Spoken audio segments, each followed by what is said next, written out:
Calon Presiden Amerika Serikat Joe Biden hampir bisa dipastikan akan memenangkan Pilpres Amerika Serikat 2020. Namun dibalik Joe Biden yang sekarang, ternyata ada banyak kisah pilu dan kesedihan yang menaunginya di sepanjang hidup. Joe Biden sempat nyaris bunuh diri saat istri dan putrinya tewas. Joe Biden, pria dari Pennsylvania, kini makin dekat ke Gedung Putih. Biden nampaknya akan mewarisi negara yang sempat dilanda perpecahan di tengah pandemi karena banyaknya korban. Diketahui Pilpres kali ini menjadi upaya ketiganya untuk menjadi presiden di usianya yang ke-77 tahun.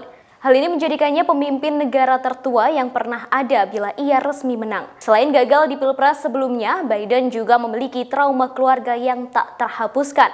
Dikutip dari tribunewswiki.com Kamis 5 November 2020, sebulan setelah terpilih menjadi anggota Senat pada 1972, Biden kehilangan istri pertama dan putrinya. Istri pertamanya bernama Neilia dan putrinya Amy yang masih berusia 1 tahun tewas dalam kecelakaan mobil. Dua anak laki-lakinya yang masih kecil waktu itu, Beau dan Hunter, juga terluka. Pada 2015, Beau meninggal dunia 10 hari setelah dirawat di rumah sakit karena kanker otak. Sementara Hunter harus berjuang untuk sembuh dari penyalahgunaan zat. Biden lahir pada tahun 1942 di kota Rust Belt di Scranton, Pennsylvania, dari pasangan Jane dan Joseph, seorang penjual mobil bekas yang kekayaannya sangat berfluktuasi sepanjang hidupnya. Kemudian Biden muda mulai terkenal sebagai olahragawan di tim sepak bola dan bisbol. Namun ia tak berprestasi di sekolah dan bahkan menjadi target perundungan lantaran ia gagap.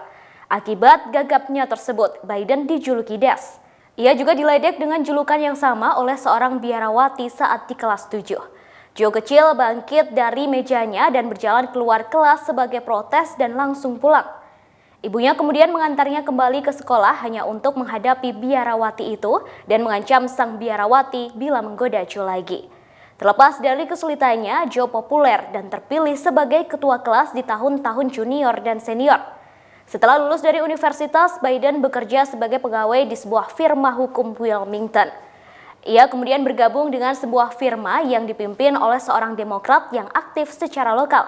Inilah awal perkenalannya dengan dunia politik dan jadi pemicu aspirasi politik pemuda tersebut.